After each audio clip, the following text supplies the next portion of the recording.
India's most stylish filmmakers. Would you agree?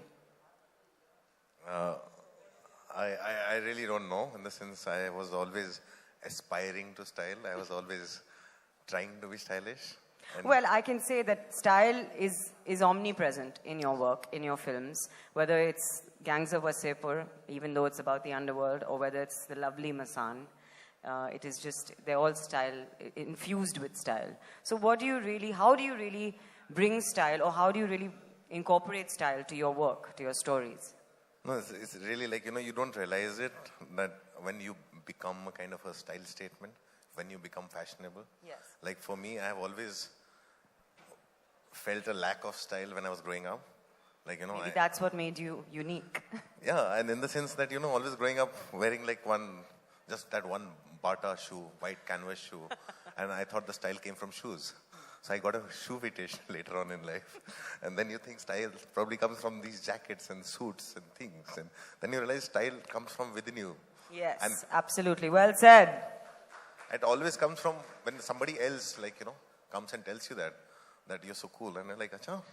And you start looking at your dress, and it's not really about your dress. Well, as an aspiring actor, I can tell you that you're an extremely stylish filmmaker. Extremely. And an extremely stylish human being. Ladies and gentlemen, Anurag Kashyap.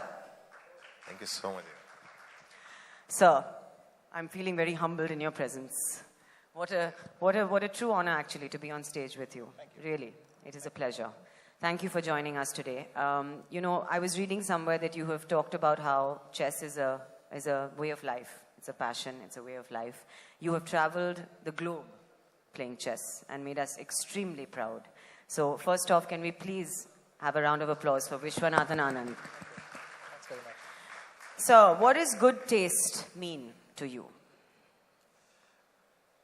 I think it comes down to the persona you want to convey. It can mean a lot of things. Principally applied to my chess, I think style, good taste, all comes in the way you deal with others, you deal with the fans, you deal with the tournament, you deal with your opponents. If you give them respect, you consider that what they're going to do is very difficult for you to overcome and all that, then you're able to put in the maximum effort. And if you feel good in the morning, if you have done the right things, then you carry that through the day, and it helps you get through the difficult moments. So even if you want to peak at some point during the day, during the game, it starts much earlier. And for me, that's what I try to convey. Thank you so much. That was very, very eloquently said, I must say. Thank you. Real class and true style comes from within and permeates into both these gentlemen's fields. So thank you once again. Can we hear? Thank you so much. Thank you so much. Ladies and gentlemen, I would like now to invite on stage. Thank you.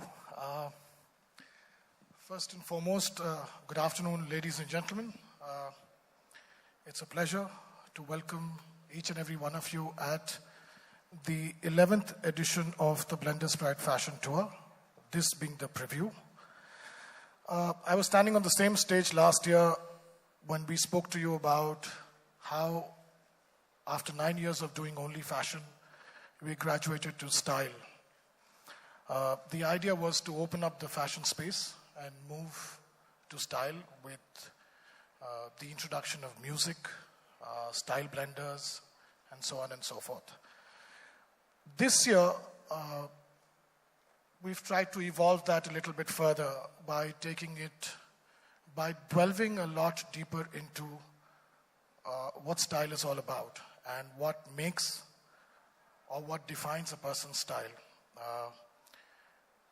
And various things can define people's style. It could be your experiences in dealing with people. It could be the journey that you take. It could be a place that you visited. You could feel inspired from a piece of art or installation that you would have seen.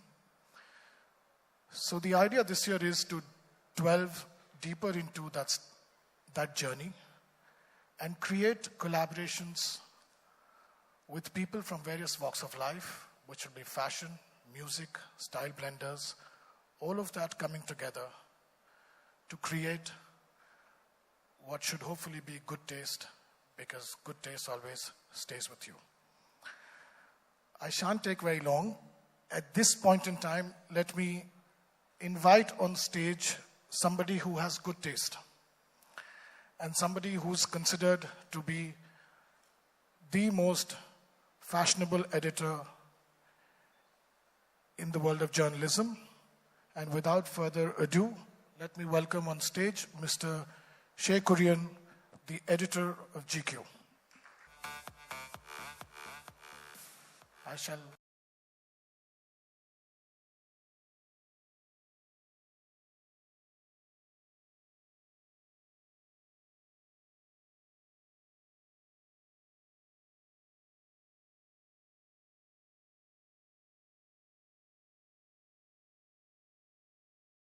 Because I think it really gives you an opportunity to express yourself, to show the world who you are. And I think that it's something that sometimes is considered a little bit elitist. I don't agree. I think it's something that you can acquire over time. I think it's about really doing your homework, studying, being influenced by people, seeing great people, and sort of incorporating the best. There are three people I'd like to who have, in some sense, influenced me. Number one is, it's not someone I know. There was a movie that I was watching a few years ago. It's a documentary by a guy called Jamie Johnson. He's maybe 23, 24-year-old. He's the heir to the Johnson & Johnson empire. So he made a documentary called Born Rich. And that is basically a documentary about all these kids who were born with immense fortunes and what it was like growing up in their world. And so Jamie himself, very privileged, goes and interviews a whole bunch of people like Ivanka Trump, Mike Bloomberg's daughter, etc., etc. And then they all talk about this sort of very privileged position that they're in and what that really means to them. Almost a position where money is, in a way, irrelevant. And in this segment, he interviews this guy called Carlo von Zichl, who is this Italian count. They've had money since the 16th century, says Carlo. So the whole concept of money is very, very different for someone who's had it for 500 years. And they ask him, how do you define your taste? And he says, very, very, very interestingly, he says, the pleasure of spending sort of extinguishes itself very quickly.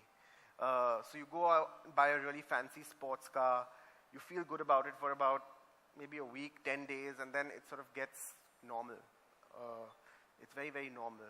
And I think a lot of people who exist in that level of wealth will sort of understand that sentiment. It just sort of becomes the new normal. So how does he derive a sense of benefit from his wealth? He talks about going and stitching himself a bespoke suit with his tailor. And he says that while, yes, the suit is very, very expensive and it's not off the rack, the whole process around it, where he's engaging with this tailor, he talks about busting his tailor's balls and sort of really coming up with something which is customized and made especially for him. The process around that is actually what gives the whole experience meaning. It's not just the fact that he was able to spend the money, but the fact that he was able to create something and be part of the whole creative process.